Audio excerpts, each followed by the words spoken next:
আমরা শ্রীকৃষ্ণের প্রণাম মন্ত্রটা বলে শুরু করি। কৃষ্ণায় বাসুদেবায় হরয়ে পরমাত্মনে প্রণতক্লেশনাশায় গোবিন্দায় নমো নমঃ।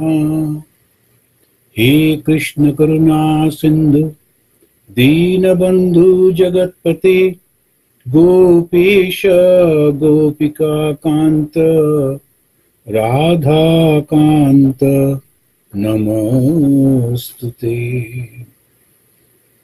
আমরা এই যে উদ্ধব গীতাটা পড়ছি, ভগবান শ্রীকৃষ্ণ উদ্ধব যা যা জানতে চাইছেন তিনি খুব সুন্দর করে খুব বিস্তারিত ভাবে সবগুলো বলে দিচ্ছেন।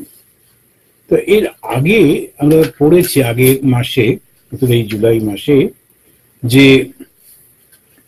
কৃষ্ণ যখন বলছেন যে মানুষের এই গুণগুলো ইত্যাদি ইত্যাদি, ওই সুযোগটা নিয়ে ও তাড়াতাড়ি করে বলছেন যে উদ্ধব বলছেন, আচ্ছা তুমি আমাকে এইগুলো সম্পর্কে বলে দাও, যম, নিয়ম, সম, দম, তিতিক্ষা, ধৃতি, দান, তপ, শৌর্য, সত্য, ঋত, ত্যাগ, এগুলো সব কাদেরকে বলে, কে পণ্ডিত, কে মূর্খ, কোনটা সুপথ, কোনটা কুপথ, কোনটা স্বর্গ, কোনটা নরক, কে বন্ধু, এগুলো সমস্ত আমাকে বলে দাও। আচ্ছা কেন এগুলো জিজ্ঞেস করছেন? কথাটা হচ্ছে এটা কেন জিজ্ঞেস করছেন? জিজ্ঞেস করছেন এই কারণে যে এইগুলো না জানলে কিন্তু আমরা ধর্মের পথে সঠিকভাবে এগোতে পারবো না। আমাকে সেদিন একজন ভদ্রমহিলা বলছিলেন যে উনি তার এক বান্ধবীর কাছ থেকে জেনেছেন একটা যোগের পথ আছে, একটা ক্রিয়া, এবং সেটা করলে খুব সুন্দর ফল লাভ করছে সবাই। হতে পারে, আমি জানি না, না হ্যাঁ কিছু বলবো না, কিন্তু শুধু বুঝতে পারি না যে যোগ মানে কি। যোগ তো এই মনটাকে নিয়েই তো, এই মনটা ঈশ্বরেতে, ভগবানে কিংবা আত্মাতে যুক্ত করা, এটাই তো যোগ। একাগ্রতা মানে কি? কোথায় একাগ্র করছি? কোনো একটা বিষয় তো থাকবে যার উপরে একাগ্র করছি। আমি আমার উপরেই চিন্তা করে একাগ্র করছি, এটাও হতে পারে। আমি আমার নিঃশ্বাসটার উপরে মনটা রাখছি, নিঃশ্বাস কিভাবে ভেতরে ঢুকছে, কিভাবে বেরোচ্ছে, সেটার উপরেও যোগ হতে পারে, সব হতে পারে।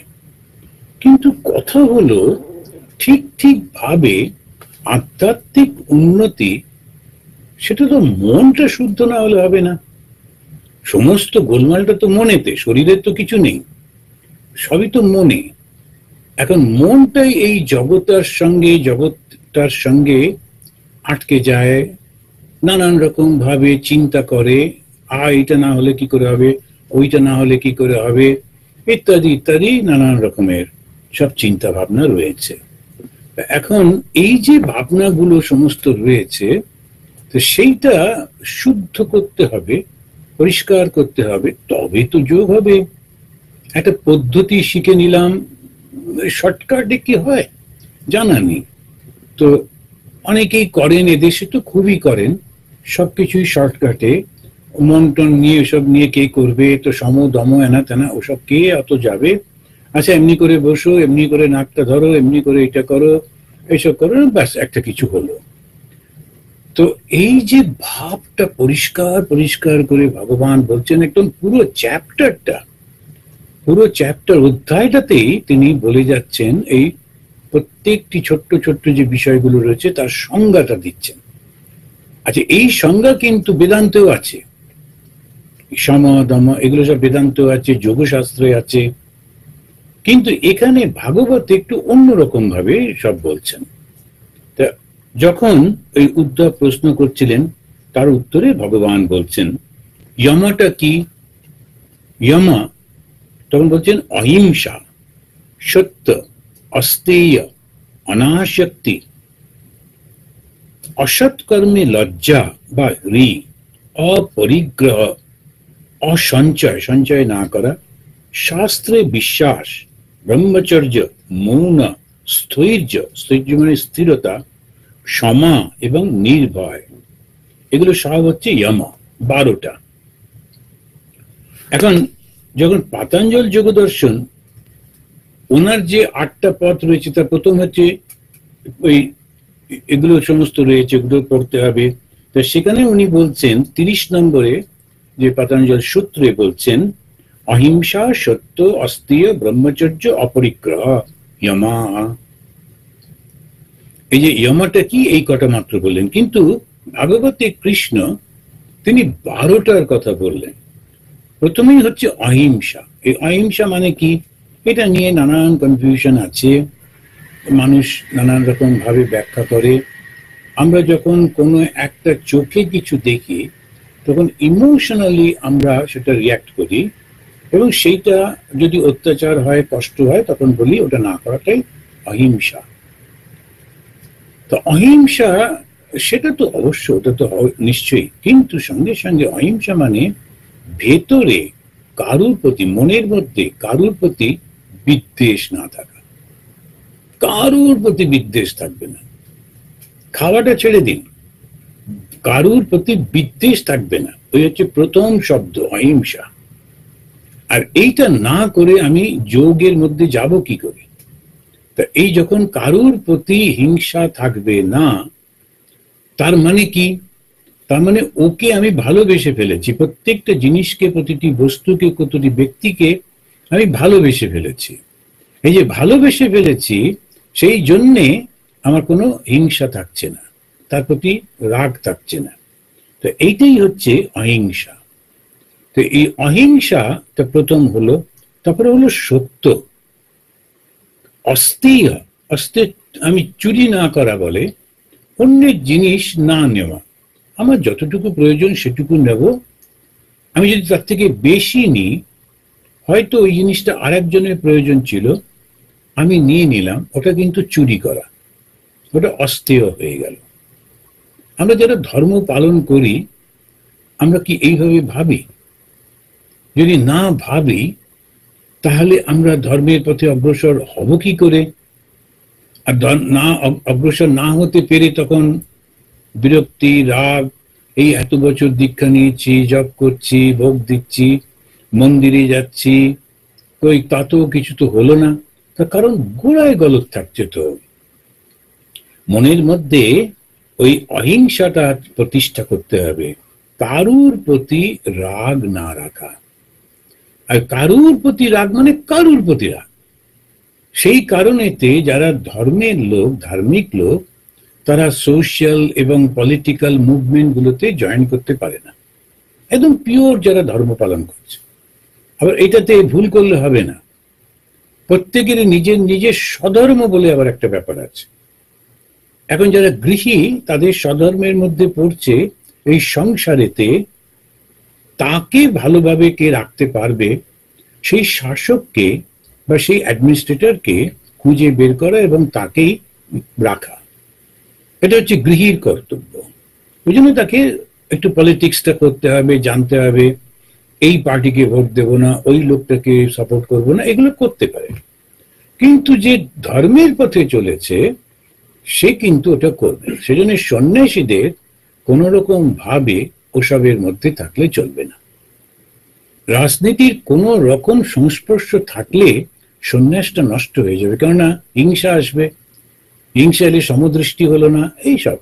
তো এই প্রথম হচ্ছে অহিংসা, তারপরে সত্য, যেটুকু আমি জানি সেইটুকুই শুধু দেখা, বলা, ওইটুকু, কারোর জিনিস বেশি না নেওয়া, অনাসক্তি।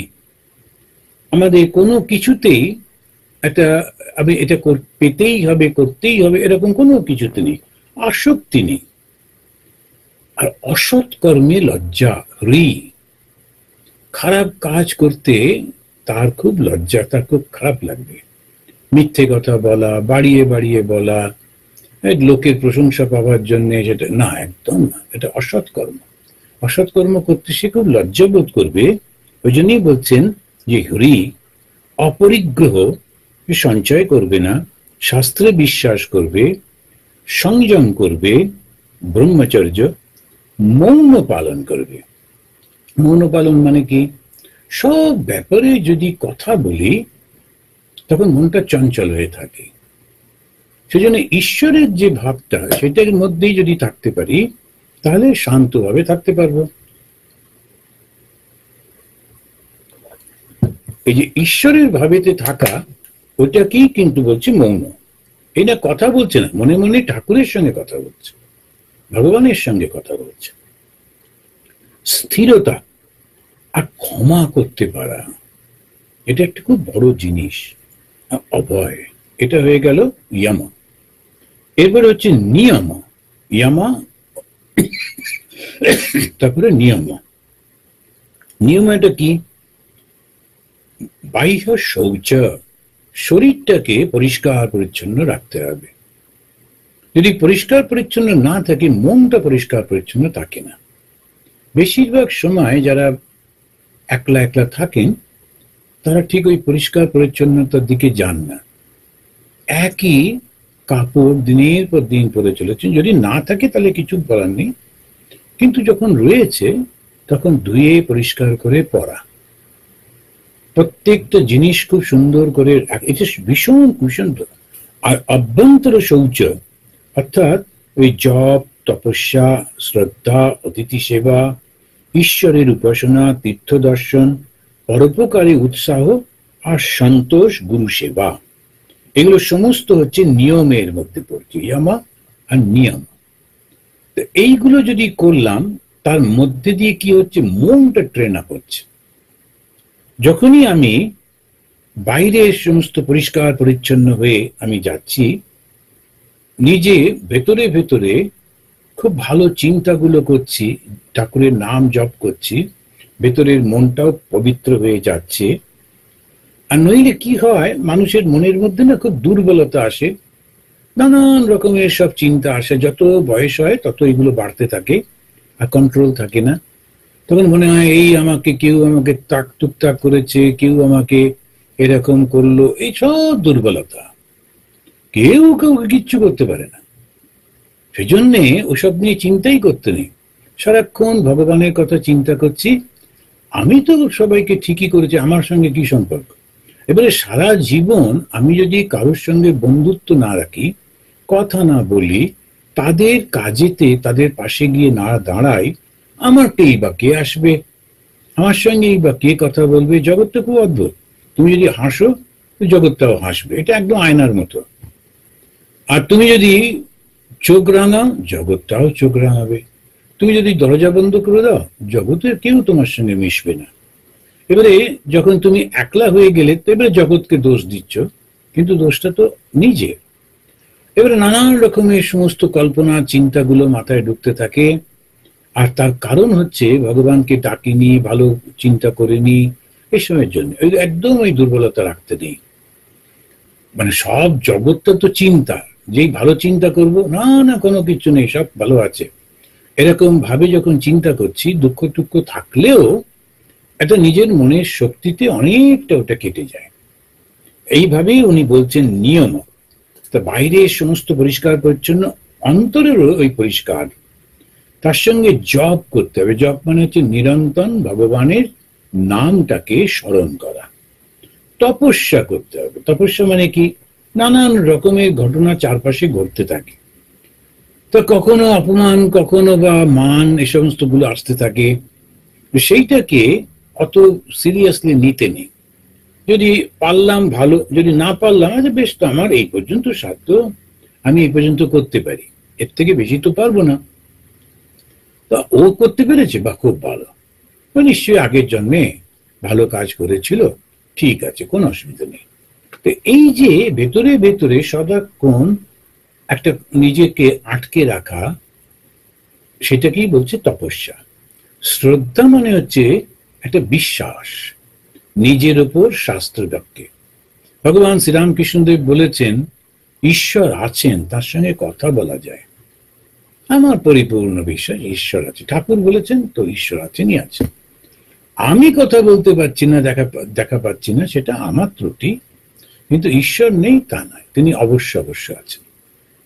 এখন এই একটা বিশ্বাসে এরপরেতে মনে হবে যেন বেশ সুন্দর কেউ একজন রয়েছেন, তাকে তার গায়ে হেলান দিয়ে বসে একটু বলা যেতে পারে যে আমি না আর পারছি না, বড় কষ্ট হচ্ছে, আমার যতটুকু সাধ্য যতটুকু ক্ষমতা সব তো করছি, এবারে তুমি একটু দেখে দাও। তো ওই যে সেই মানুষটি যাকে ঈশ্বর বলছেন, ওই যে সেই চৈতন্য যিনি সর্বত্র রয়েছেন, তার অসীম ক্ষমতা, তার ফলে দেখা যাবে বন্ধু এগিয়ে আসছে, চতুর্দিক থেকে সাহায্য এসে যাচ্ছে, ওই ঈশ্বরের কৃপা। তখন মনে হয় আমার এর সঙ্গে যোগাযোগ ছিল, আমার এই ছিল, আমি কায়দা করে করেছি, সব নয়। ওই যে লোকটা এলো, ওই যে লোকটা সাহায্য করলো, ওই সমস্ত ঈশ্বরের কৃপাতে হয়। তো ঈশ্বরের উপর বিশ্বাসটা হারাতে নেই, নিজের উপরও বিশ্বাস হারাতে নেই। আচ্ছা, আমি চেষ্টা করে দেখি না যতদূর পারি এরকম অতিথি সেবা একটা খুব বড় জিনিস। সেটা আমাদের এই ভারতবর্ষে স্বামীজি বলছেন ব্রিটিশরা আসার আগে আমাদের দেশের কোনো লোক না খেয়ে মারা যায়নি। এখন দরিদ্র হয়তো ছিল, গরিব হয়তো হয়েছিল, কিন্তু এই নানান রকমের সব রাজনৈতিক কারণে দরিদ্র হয়ে গেছিল। আচ্ছা, সে তারপরে কিন্তু যখন কারুর দরজায় গিয়ে দাঁড়াতো, ব্রাহ্মণরা ইচ্ছা করে দরিদ্র থাকতো, ওরা টাকা পয়সা রোজগার করতে চাইতো না, যেটুকু আমার দরকার সেটুকু পেলেই যথেষ্ট, এরকম ভাবে দরিদ্র।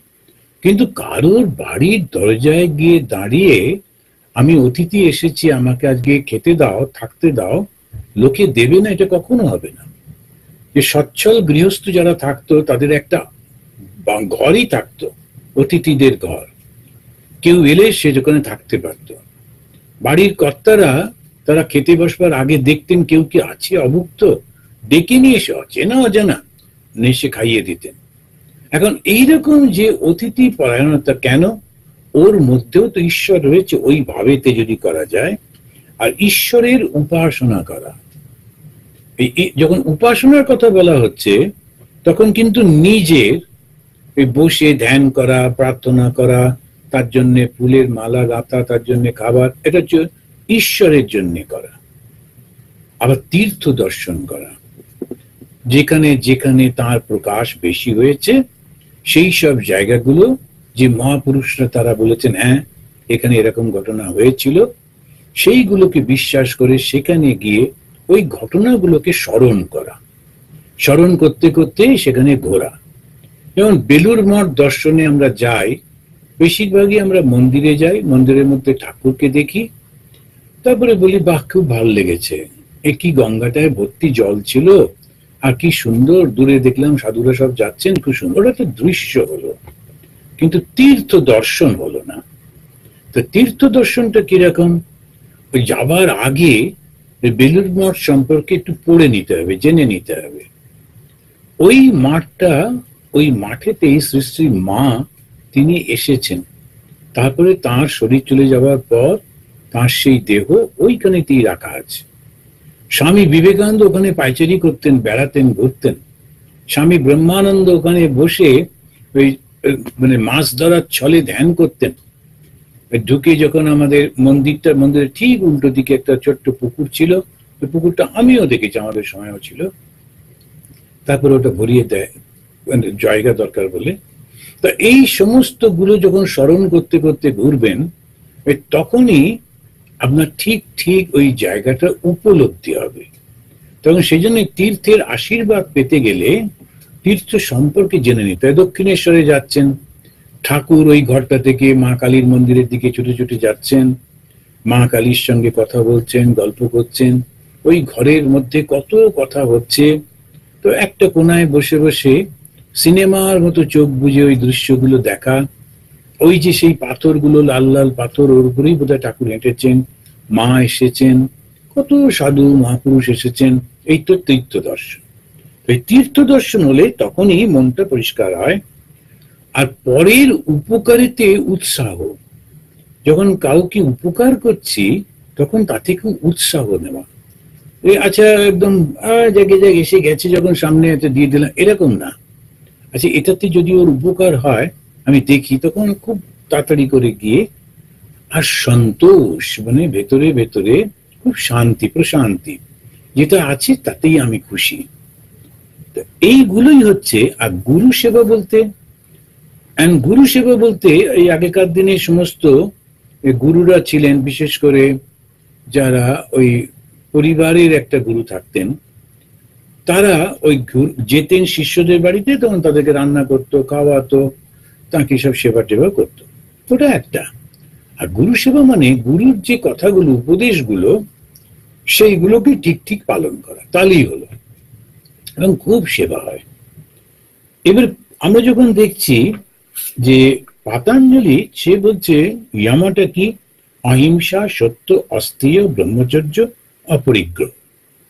আর নিয়ম কি, শৌচ, সন্তোষ, তপ, শ্রদ্ধা, ঈশ্বর প্রণিধানানি। এগুলো হচ্ছে পাতঞ্জল যোগ দর্শন থেকে পাওয়া। আমি জাস্ট একটু এটা বললাম এই কারণে, মোটামুটি অনেকগুলো কমন, কিন্তু ওরা অন্যভাবে বলে যোগের, আর এরা একটু অন্য করে বলে।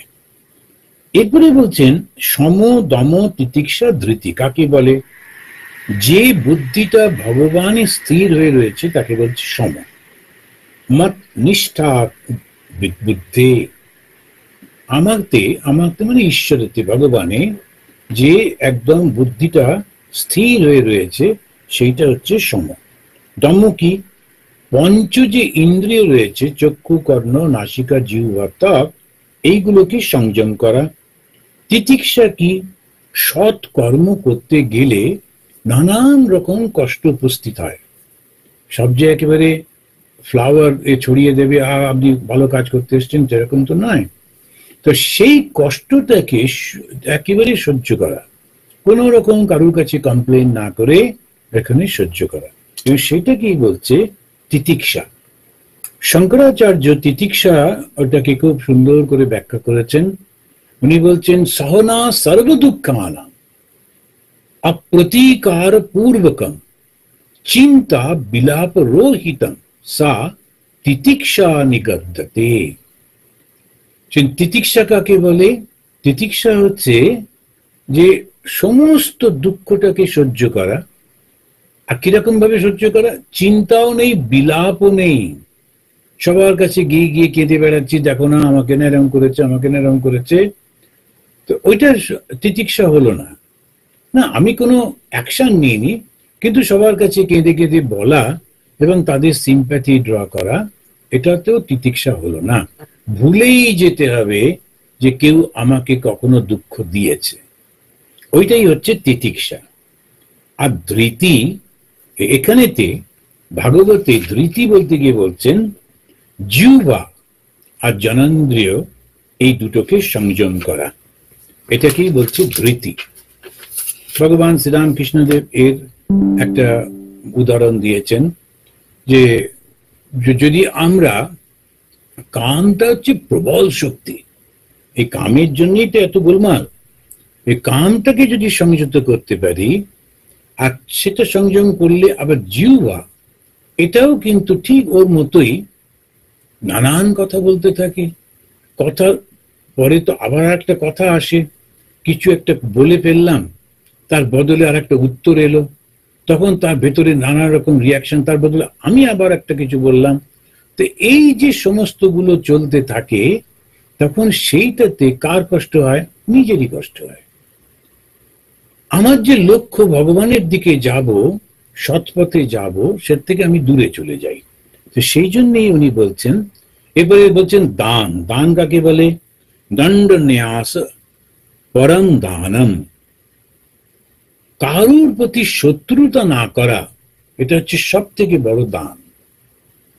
আমি শত্রুতা করব না। তো দান হচ্ছে আমার কারুর প্রতি কোনো শত্রুতা নেই। রাবেয়া বলে একজন মুসলিম মহিলা, তিনি খুব করে তপস্যা করতেন, উনি সবসময় ভগবান আল্লাহকে ডাকতেন, তা কিন্তু কৃতদাসী ছিলেন। এখন গল্পে বলে যে যখন ওই মালিক এবং তার বন্ধুরা বসে খাচ্ছে, তারা মুরগির মাংস খাচ্ছিলেন, তো মুরগির ওই লেগ পিসটা দেখে ওরা বলেন, আচ্ছা মুরগিটা এইরকম, মানুষের কিরকম আছে, এটা দেখলে হয়। ঠিক সেই সময় রাবেয়া যাচ্ছিলেন দুর্ভাগ্যবশত, তখন এই এখানে একটু শুয়ে পড়তো, তখন ওর পায়ের মাংসটা কেটে, চামড়াটা কেটে ওরা দেখছে মানুষের পায়ের হাড়টা কেমন হয়। কি যন্ত্রণা, কোনো রকম অ্যানেস্থেশিয়া নেই, তারপরে ওই যে প্রিমিটিভ তো ওরকম ভাবে এবার ওকে ছেড়ে দিল। উনি কোনো রকমে গিয়ে আর তো কাজ করতে পারছেন না। তো মালিক বলল, আচ্ছা ওই বাড়ির কোনাতে গিয়ে থাকো। দরজার কোনায় একটা ঘরের মধ্যে ও কোনো রকমে ওই ভেষজ ওষুধ টষুধ লাগিয়ে থাকতো। তো একদিন ওই মালিক ওই দরজা দিয়ে ঢুকছিল, পেছন দিকের দরজা, শুনছে রাবেয়া প্রার্থনা করছেন আল্লাহ খুদা তাআলার কাছে যে আমার মালিক না আসলে আমাকে কষ্ট দিতে চাননি। ওর বন্ধুরা কৌতূহলী হয়েছিলেন মানুষের পাটা কিরকম, মানুষের পায়ের হাড়, ওইটা দেখার জন্যই ওরা আমাকে করেছেন, আমাকে কষ্ট দিতে চাননি। তুমি কিন্তু ওদের উপরে কোনো কষ্ট দিও না। এই কথাটা শুনে ওর মনটা মালিকের মধ্যে, দেখো সত্যি তো আমরা এত ভুল করে কষ্ট দিলাম, আমি যে মানুষকে একটা কষ্ট দিলাম সেটা আমার মনেই পড়ছে না। তো খুবই ধিক্কার এলো এবং তিনি ওকে গিয়ে বললেন, দেখো আমি তোমাকে আজকে থেকে মুক্তি দিয়ে দিচ্ছি। তো উনি ওই মুক্তি পেয়ে চলে গেলেন, গিয়ে তপস্যা করলেন। খুবই এই নাম আছে রাবেয়া। এইটা কি, যে কারুর প্রতি শত্রুতা না করাটাকেই বলে শ্রেষ্ঠ দান। কাম ত্যাগ করা, সেই বাসনা যেটা তাই ত্যাগ করাটাই হলো ত্যাগ। ত্যাগ কাকে বলে? তবে ঠাকুর বলছেন মাছ পান ত্যাগ নয়। এক টুকরো মাছ খেলাম না বা একটু পান করে অন্য কিছু ভোগ করলাম না, এইগুলো কি ত্যাগ? তো কিছুই না। তো ত্যাগটা কোনটা? কাম ত্যাগ। যখন কোনো কামনা থাকবে না মনের মধ্যে, সেটাই ঠিক ঠিক ত্যাগ। তো ত্যাগই মানে কি?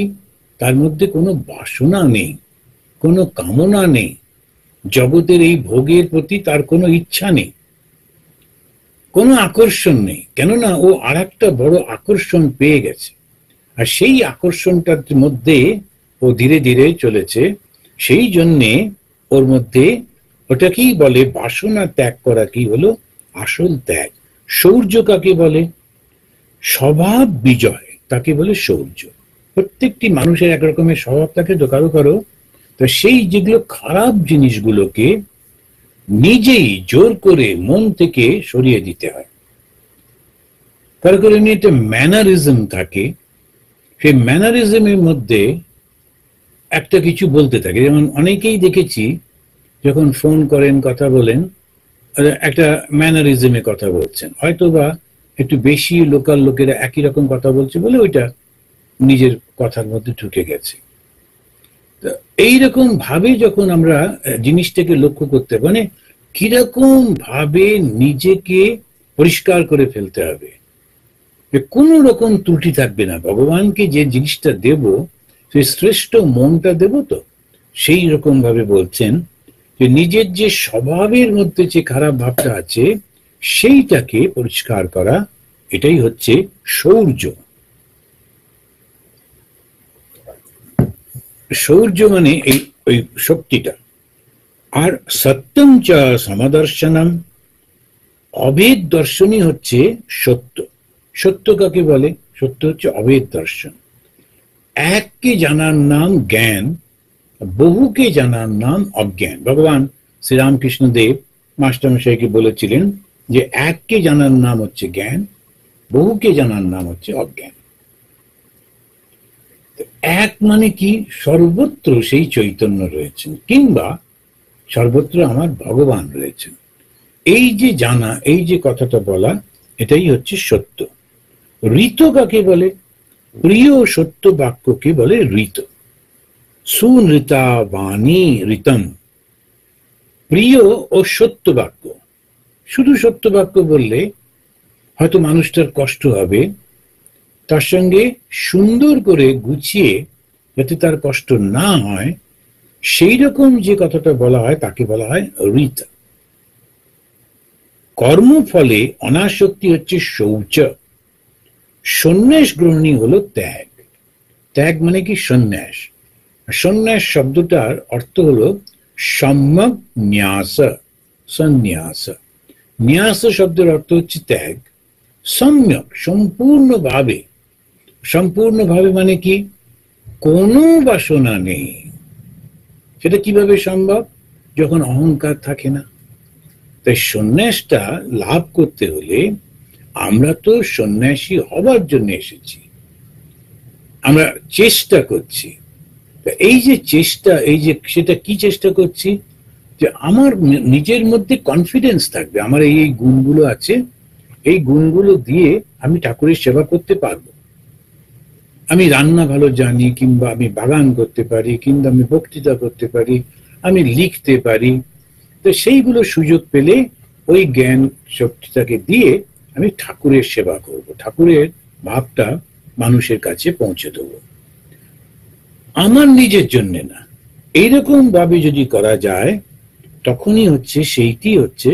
আর যখন এই শৌচ হলো, কর্ম করছি কিন্তু কর্ম ফলে কোনো আসক্তি নেই, আর সন্ন্যাস হলো সেই ত্যাগ। ধর্ম ইষ্টম ধনম নৃণাম, ধর্মই হলো মানুষের ঐশ্বর্য বা ধন। দেখুন ধন কাকে বলে, ঐশ্বর্য কাকে বলে, তখন হচ্ছে ধর্ম। ধর্ম রক্ষতি রক্ষকঃ, ধর্ম মানুষটাকে রক্ষা করে। তো এই ধর্মটা কি, যেটা আমার কর্তব্য কর্ম, সেইটা যখন আমি করছি সেটা হলো ধর্ম। তো সেই কারণে ধর্ম ইষ্টম ধনম নৃণাম, ধর্মই মানুষের ঐশ্বর্য।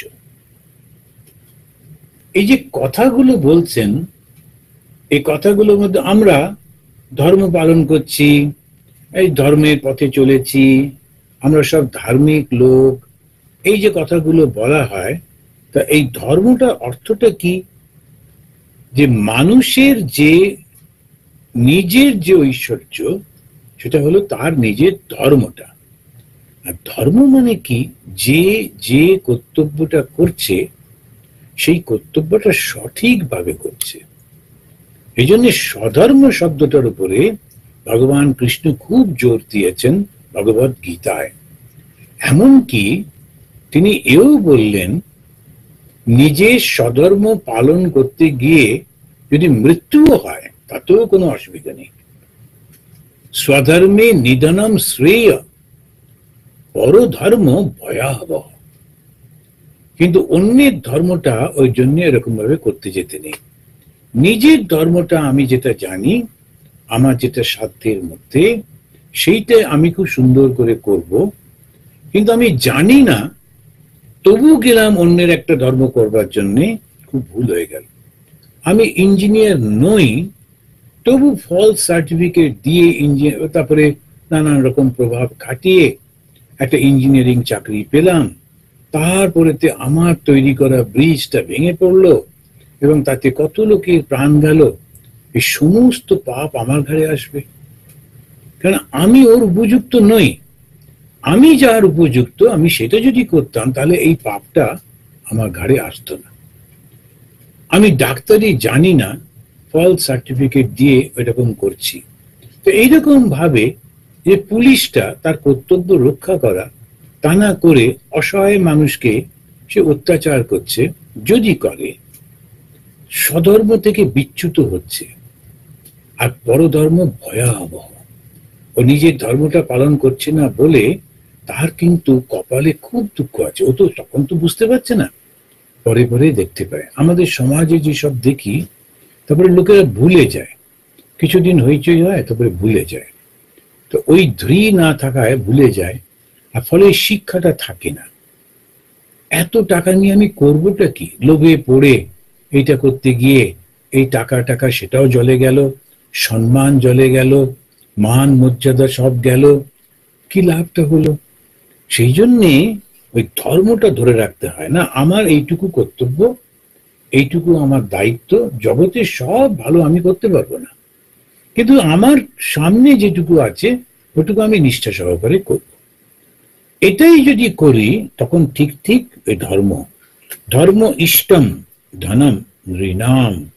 তো এই যে ধর্মটাই হচ্ছে মানুষের শ্রেষ্ঠ ধন।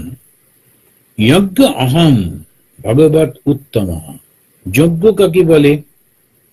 যজ্ঞ হচ্ছে আমি।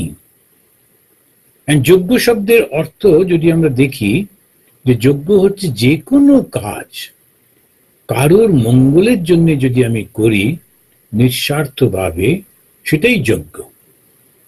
তো যখন মহাভারতের গল্পের সেই বেজিটা সে একটা জায়গায় গিয়েছিল, গিয়ে দেখছে একটা ব্রাহ্মণ পরিবার, তারা অনেক দিন পর 4টে রুটি পেয়েছে এবং তারপরে সেইটা নিয়ে এসে ওই মানে প্রত্যন্ত ক্ষুধার্ত তারা 4জনই, তারা বসে যখনই খেতে যাচ্ছে সেই সময় একজন অতিথি এসে বললেন, আমি ক্ষুধার্ত। ব্রাহ্মণ তখন নিজের রুটিটা ওকে দিয়ে দিলেন। তখন স্ত্রী বললেন, দেখো তোমার বাবা যেটা দিয়েছেন ওই ক্ষুধা ওর মিটল না। স্ত্রী হিসেবে আমার ধর্ম, আমার স্বামী যেটা করছেন সেটাকে এগিয়ে নিয়ে যাওয়া। উনি তখন তার নিজের পোর্শনটাও দিয়ে দিলেন। তার ছেলে মেয়েরা বলল যে তোমরা যেটাকে সাধন করছো, যেটা করবার চেষ্টা করছো, সেটাকে সম্পূর্ণ করার কাজ ছেলে মেয়েরও। ওরা দুজনেও সেই খাবারটা অতিথিকে দিয়ে দিল। অতিথি ছিলেন ধর্ম। তো তিনি এসে ওদের পরীক্ষা নিলেন। 4জনই মারা গেলেন, কিন্তু ধর্ম তাদেরকে নিয়ে স্বর্গে নিয়ে গেল। কেননা যজ্ঞ কর্ম হলো। যজ্ঞ মানে কারুর উপকারের জন্য নিঃস্বার্থভাবে ত্যাগ করা। কাকে দিচ্ছি? ভগবানকেই তো দিচ্ছি। তাই উনি বললেন, যজ্ঞ অহম ভগবত উত্তম, আমি হচ্ছি সেই যজ্ঞ, ঈশ্বরই হচ্ছেন সেই যজ্ঞ।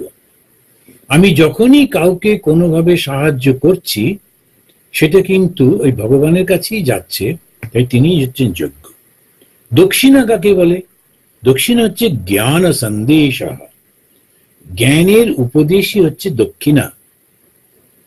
তা আমরা যখন দক্ষিণা এটা যেটা বলা হয়, তখন যখনই কোনো কাজ হয় তার পরেতে ওই ব্রাহ্মণকে একটু অর্থ দিতে হয়, কারণ ও তো সংসার চালাবে, ও কি নিয়ে চালাবে, তাই একটু অর্থ দিতে হয়।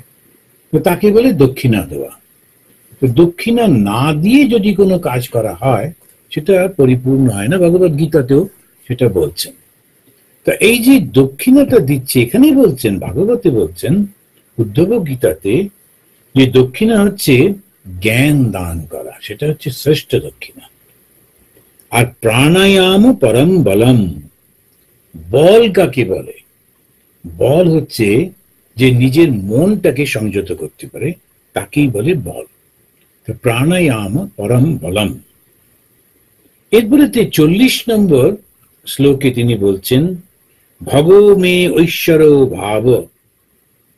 এখন ভগ কাকে বলে? ভগ মানে হচ্ছে ভগবানের যে 6টা গুণ থাকে তাকে বলে ভগ।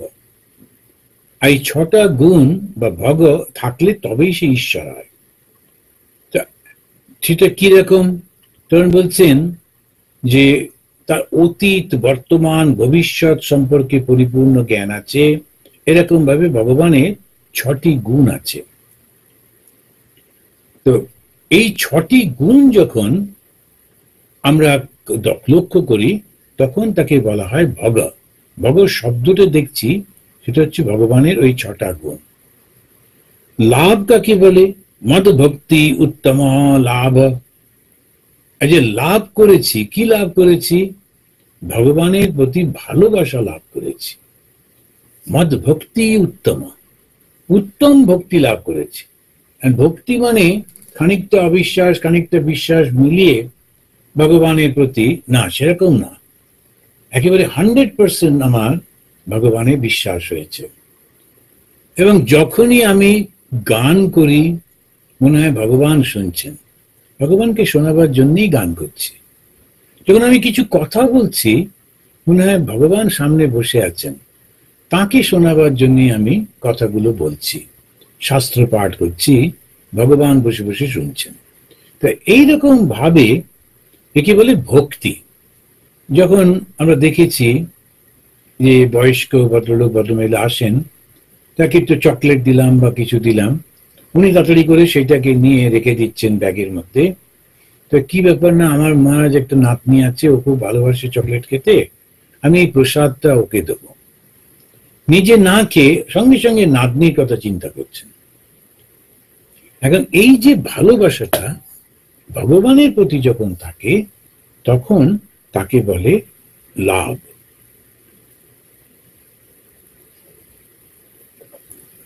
এই লাভ হয়েছে, অর্থাৎ ভগবানের প্রতি ভালোবাসা লাভ হয়েছে। বিদ্যা কাকে বলে?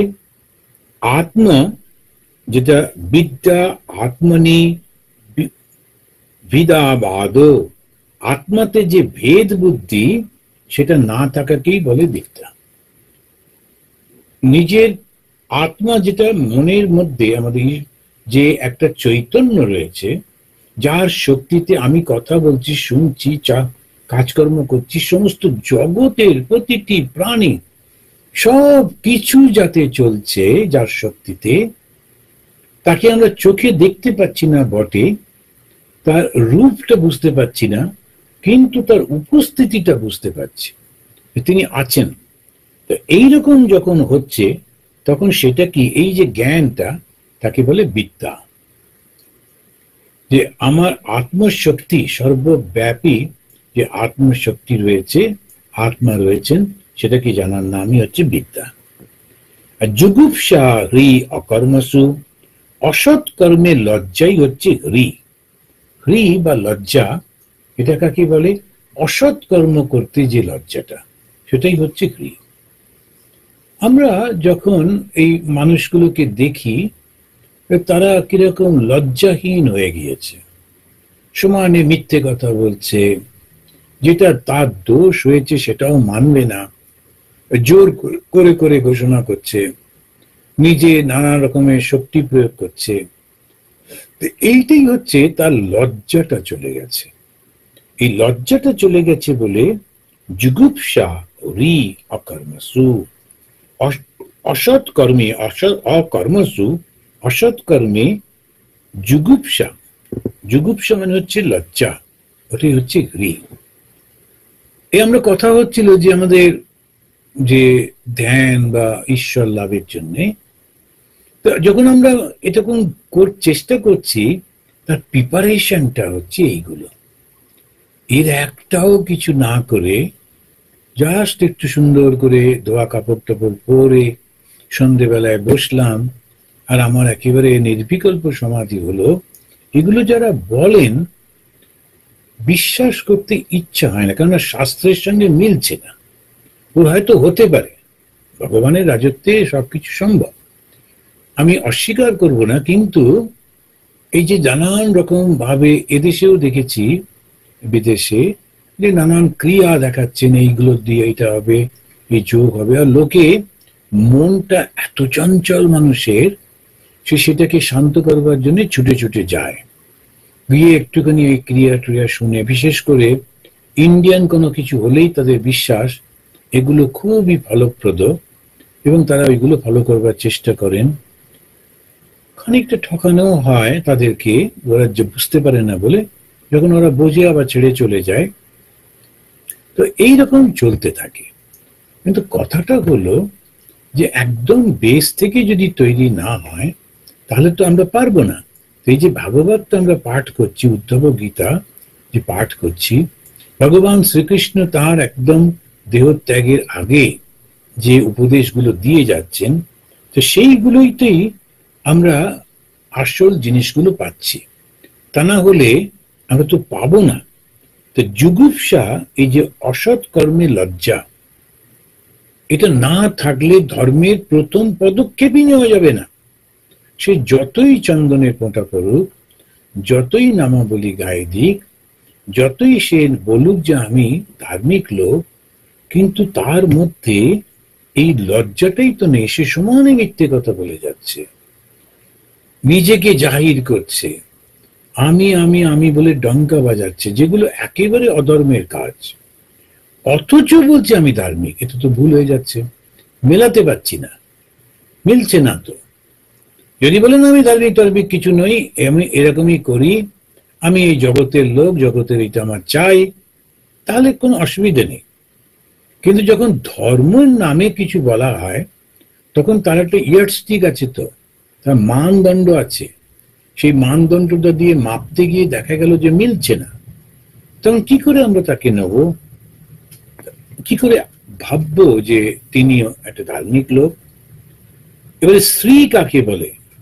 তখন এই শ্রী বা ভূষণ নিরপেক্ষ প্রভৃতি গুণগুলো, যখন শ্রী বলছে ভগবান শ্রী রামকৃষ্ণ, এই যে শ্রী শব্দটা বলছি, শ্রী শ্রী মা শারদা দেবী, শ্রীমদ স্বামী বিবেকানন্দ, এই যে শ্রী শব্দটা আমরা বসাই, এই শ্রী শব্দটার অর্থটা কি? শ্রী শব্দের অর্থ হলো যে তিনি নিরপেক্ষ, তার কাউকে তার কোনো ভালোবাসা নেই, সবাইকে সমানভাবে ভালোবাসেন। আর ওইটাই হচ্ছে ভগবানের রূপ, ওইটাই হচ্ছে ভগবানের প্রকাশ। বিশেষ কাউকে ভালোবাসি যেই মনের মধ্যে এলো, তখন বুঝতে হবে আমি ধর্মের পথে এগোতে পারছি না। কেননা ভগবান যখন প্রত্যেকের মধ্যে রয়েছেন, অথচ আমি তাকে আলাদা করে ফেলছি। যে ধার্মিক লোকের কথা বলা হচ্ছে, যে রাজনীতিতে সমাজে সেটা করতে হবে, যিনি দেশ রক্ষা করছেন তাকে তো এরকম ভাবে ভাবলে হবে না। কিন্তু যিনি ধর্মের পথে রয়েছেন তার পক্ষে এই কথাটা খুব বারবার করে ভাবতে হবে যে না, এরকম তো নয়। নিরপেক্ষতা না থাকলে তার ভূষণ হলো না। আমরা যে পোশাক টোশাক পরি ইত্যাদি ইত্যাদি নানা রকম, কিন্তু আমাদের ভেতরে কোনো গুণ নেই, ওই পোশাকটার কি মূল্য? কোনো মূল্য নেই। সেই জন্য মানুষটাই হচ্ছে আসল। মানুষের মধ্যে তার মনটা, আবার মনের মধ্যে তার চিন্তা ভাবনা গুলোই হচ্ছে সব থেকে দামি জিনিস। তা ভূষণ হচ্ছে, শ্রী হচ্ছে নিরপেক্ষ, এই প্রভৃতি গুণগুলো যা থাকে। সুখ কাকে বলে? মনে সুখ বা দুঃখের ভাব নেই, এই যে মানসিক অবস্থা তাকে বলে সুখ। সুখেরও ভাব নেই, দুঃখেরও ভাব নেই। এখন ওই যে অবস্থাটা তাকে বলছে সুখ। এই সুখটাকে যদি আমরা ডিফাইন করতে যাই, আমাদের আগামী মাসে সেকেন্ড স্যাটারডে আমাদের হোম অফ হারমোনিতে এই সুখ বা আনন্দ নিয়ে একটু বক্তৃতা আছে।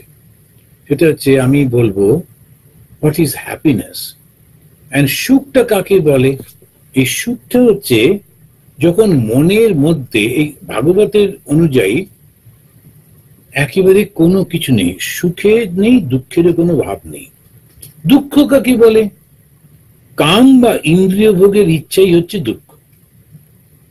যখন একটা ইন্দ্রিয় ভোগের ইচ্ছা হচ্ছে, কাম আসছে, তখন সেইটাই হচ্ছে দুঃখের কারণ। যদি সেটা পরিপূর্ণতা না পেল তখন দুঃখ। আবার আমরা ছুটে ছুটে যাই, এই করি সেই করি, কত রকম করতে থাকে সেই ভালোবাসার নামে। এবার যখন ভালোবাসাটা পরিপূর্ণতা পেল, সামাজিক স্বীকৃতি পেল, যখন বিবাহ হলো, যখন একসঙ্গে থাকতে লাগলো, তারপরে কেন বিচ্ছেদ হয়? তারপরে কেন তাদের মধ্যে ঝগড়া হয়? এখন এই স্ট্যাটিস্টিক্স বলছে যে এই এতগুলো যাদের মধ্যে ভালোবেসে বিয়ে হয়, তাদের মধ্যে ম্যাক্সিমাম হচ্ছে ডিভোর্স হয়। তো কারণটা কি? একটা ইমাজিনেশনের মধ্যে ছিলাম, এইরকম এইরকম, এই সমস্ত ওই সিনেমা টিনেমা দেখে, বই টই এসব নাটক টাটক পড়ে একটা ইমাজিনেশনের মধ্যে। এবার যে বাস্তবে গেলাম, মিলছে না ওর সঙ্গে ওরকম ভাবে, অথচ ওটাই বাস্তব, সবার জীবনে ওইটাই হচ্ছে। এই ধীরে ধীরে ধীরে ধীরে তখন বিতৃষ্ণা আসছে। ওইটা এলো কোত্থেকে? ওই কাম ভাব থেকে এলো। কাম বা ইন্দ্রিয় ভোগের ইচ্ছাটাই হচ্ছে দুঃখ। মুক্তির স্বরূপ যিনি জানেন তিনি হচ্ছেন পণ্ডিত। জিজ্ঞেস করেছিলেন পণ্ডিত কাকে বলে। এখন যিনি পণ্ড, পণ্ড মানে হচ্ছে ব্রাহ্মণ, তাকে যিনি জানেন তিনি হচ্ছেন পণ্ডিত। এই পণ্ডিত শব্দের অর্থটা হচ্ছে ব্রহ্মজ্ঞানী, ঈশ্বর দ্রষ্টা, এটাই হচ্ছে পণ্ডিত। আমরা যেটাকে পণ্ডিত বলি সেটা হচ্ছে সংস্কৃত শিখেছে, সংস্কৃত জানে, তাকে একটু পণ্ডিত বলি। আবার ইউপি টুপির দিকে যারা রান্না করে তাদেরকেও পণ্ডিত বলে। কিচেনে যে রান্না করে, যে কুক, তাকেও পণ্ডিত বলে। কিন্তু এই পণ্ডিত শব্দের অর্থ হচ্ছে যিনি ভগবানকে জেনেছেন, আত্মাকে জেনেছেন, ব্রহ্মকে জেনেছেন, তিনি হচ্ছেন পণ্ডিত। তো মুক্তি বা স্বরূপ যিনি জানেন তিনি হচ্ছেন পণ্ডিত। মূর্খ কাকে বলে? দেহকে যে আমি মনে করে সেটা হচ্ছে মূর্খ। তো এই দেহকে আমি বোধ করছে, আর তার মনে হচ্ছে এই দেহ ছাড়া আর কিছু নেই। দেহকে আমি বোধ করে আমরা সবাই করি, এছাড়া বেঁচে আছি কি করে? তো সে দেহকে আমি বোধ করা, কিন্তু ওই দেহটাই আমি, আর জগতে কোনো কিছু নেই, এইরকম যখন ভাবে তাকে বলে মূর্খ। পথ কাকে বলে? সুপথ। ভগবানের কাছে যাব, সেই সুপথ কাকে বলে? মত নিগম পন্থা। ঈশ্বর লাভের যে উপায়গুলো বলা হয় সেটাই হচ্ছে পন্থা। আমরা এর পরবর্তী কালে যেটা পড়ব, তখন দেখা যাবে ভগবান শ্রীকৃষ্ণ তিনি 3টে পথের কথা বলে দিচ্ছেন আমাদের। পরবর্তীকালে এটা আমরা পরের মাসেতে পড়ব। তো এই তিনি বলছেন যে আমাকে জানার যে ইচ্ছা সেটাই হচ্ছে পন্থা, মত নিগম পন্থা। কুপথ কাকে বলে? যে পথে গেলে চিত্ত বিক্ষেপ হয়। চিত্ত মানে হচ্ছে মন, বিক্ষেপ মানে সে লাফিয়ে লাফিয়ে বেড়াচ্ছে, ছুটে ছুটে যাচ্ছে, চঞ্চল হয়ে গেছে, সেটাকে বলে কুপথ। দেখবেন গানের মধ্যেও আছে, সুপথেতে লয়ে চলো, কুপথে, ইত্যাদি ইত্যাদি। তো এই যে সুপথ আর কুপথের মধ্যে পার্থক্যটা কি? একটা পথ মনকে ঈশ্বরের দিকে নিয়ে যায়, আর ঈশ্বরের প্রকাশটা হচ্ছে ভালোবাসার মধ্যে। সেই জন্যে যত ঈশ্বরের কাছে যায় তত তার মধ্যে ভালোবাসাটা প্রকাশিত হতে থাকে। ভালোবাসা তো আমাদের মধ্যে রয়েছে, নতুন করে তো আসছে না, কিন্তু ওইটা আরো বড় হয়ে যাচ্ছে, ব্রড হয়ে যাচ্ছে, এবং সবাইকে তার দোষ গুণ সব দেখে শুনেও সে ভালোবাসতে পারে। সেটা হচ্ছে ভগবানের পথে যাবার পথটাকে বলছে পন্থা। আর আর কুপথ হচ্ছে ঠিক উল্টোটা, চিত্তের বিক্ষেপ হয়, নানান রকমের সমস্ত চিন্তাগুলো মনকে বিক্ষিপ্ত করে করে জগতে নানান নাম যশের দিকে নিয়ে যায়, সেটাকেই বলে কুপথ। স্বর্গ কাকে বলে? স্বর্গ হচ্ছে যেখানে সত্যগুণের উদয় হয়, তাকেই বলে স্বর্গ। সত্যগুণের প্রকাশই হচ্ছে স্বর্গ। এবারেতে 19 অধ্যায়ের 43 নম্বর শ্লোকে তিনি বলছেন, স্বর্গ বলার পরেই বলছেন নরক। নরক কাকে বলে? যেখানে তমগুণ বৃদ্ধি পায়, সেটা হচ্ছে নরক। তো সে একটা সুন্দর গল্প আছে যে একজন সাহিত্যিক, সে ভগবানকে নিয়ে ও খালি লিখত যে ভগবান যারা সব ভগবানকে খুব ভালো করে খেতে টেতে দেয়, ভগবান তাদের স্বর্গে নিয়ে যান, আর যারা দিতে পারে না, গরিব মানুষ, ওদেরকে নরকে ফেলে দেন। তো ভগবান বলেন তো মহা মুশকিল, না জেনে শুনে এরকম লিখছে। তবে একবার যোগাযোগ করা হলো, তবে বললেন তুমি এসে ঘুরে দেখে যাও কাকে স্বর্গ বলে কাকে নরক বলে। তো সাংবাদিক চললেন দেখতে। তো গিয়ে দেখছেন যে একটা জায়গায় সবাই খেতে বসেছে, খাবার সময় হয়ে গেছে, লম্বা টেবিলে সবাই বসেছে, সেটা হচ্ছে নরক। বলে আচ্ছা, নরকে এত সুন্দর ঝকঝক করছে টেবিল, খাবার টাবার, প্রত্যেকের হাতে একটা করে চামচ রয়েছে, কিন্তু অদ্ভুত হচ্ছে ওই চামচের যে হ্যান্ডেলটা, সেটা একেবারে ওদের কোনোই থেকে বাঁধা, ওটা মোড়াতে পারছে না। এবারে যেই খাবার ঘন্টা পড়লো, সবাই খেতে হবে, ভালো ভালো খাবার রয়েছে, কিছুতেই মুখে নিতে পারছে না, কারণ তো হাতটা তো লম্বা করে বাঁধা। তখন সে মুখে দিতে পারছে না বলে সে খাবারটা ছেটাতে লাগলো, অন্য আর সামনে যে বসছিল তাকে ওই চামচ দিয়ে মারামারি শুরু করে দিল, ইত্যাদি ইত্যাদি। মুহূর্তের মধ্যে জায়গাটা বিভৎস হয়ে গেল। সাংবাদিক বলেন, ওরে বাবা, এটা নরক, আমি বুঝে গেছি, স্বর্গ কোনটা? তখন উনি ওই স্বর্গের পাশের ঘরটাতে নিয়ে গেলেন। নরকের পাশের ঘরটাই স্বর্গ। একই রকম ভাবে সবাই খেতে বসেছে, ওই একই রকমের টেবিল, একই রকমের চামচ, চামচে লম্বা করে ডান্ডিটা হাতে বাঁধা, কিন্তু যেই বললো এবার খাবার শুরু করো, ওরা খুব সুন্দর করে সবাই মিলে গল্প করতে করতে, হাসি ঠাট্টা করতে করতে খাচ্ছে। কি করে খাচ্ছে? ওপাশে যে লোকটা বসে আছে তাকে এপাশের লোকটা খাইয়ে দিচ্ছে। কেন চামচটা তো লম্বা, সে তুলছে আর ওর মুখে দিচ্ছে, আর ও একে খাওয়াচ্ছে। পরস্পরম ভাবয়ন্ত শ্রেয় পরম অবাপসত। ভগবত গীতাতে বললেন, আমরা যদি পরস্পরকে সাহায্য করি তাহলে সব থেকে শ্রেয়টা লাভ হয়। যেই আমরা পরস্পরকে সাহায্য করব না, তখন সেই জায়গাটা নরক হয়ে যায়। তা নরক হলো তমগুণ বৃদ্ধি পায়, আর সত্যগুণ বৃদ্ধি পেলে সেটা স্বর্গ। তা স্বর্গ আর নরকের পার্থক্য এইটুকুই। বন্ধু কাকে বলে? হচ্ছেন গুরুই তোমার বন্ধু। কেননা গুরু ঠিক তোমাকে তোমার মঙ্গলের জন্য যেটা করার দরকার ওটা বলে বলে দেন, ওটা নির্দেশ করে দেন, ওটা গুরুই তোমার বন্ধু। গৃহ কাকে বলে? ওই এই শরীরটাই তোমার গৃহ। শরীরটার জন্যই তো সব। এই শরীরের জন্যই খাওয়া দাওয়া, শরীরের জন্যই কাপড় জামা, শরীরকে রাখার জন্যই একটা বাড়ি বানানো, এই শরীরকে রক্ষা করতে টাকা লাগবে বলে চাকরি করা, ব্যবসা করা, আর এই শরীরের অন্যান্য আনন্দের জন্য আত্মীয় স্বজন বন্ধু বান্ধব, তো সব কিছু গড়ে ওঠে শরীরটাকে নিয়ে। তো গৃহ কাকে বলে? এই শরীরটা। তো গৃহ ত্যাগ করেছি মানে কি? আমাদের কোনো কোনো সাধু, মহারাজ আমরা গৃহত্যাগ করে এসেছি। গৃহত্যাগ কাকে বলে? শরীর ত্যাগ করেছো? তা তো নয়। আসলে ভাবটা হচ্ছে আমার বোধটা ত্যাগ করাকেই বলে গৃহত্যাগ করা। ত্যাগ শব্দটার অর্থ হচ্ছে সন্ন্যাস, আর সন্ন্যাস শব্দের অর্থ হচ্ছে যার আমি বোধ থাকে না।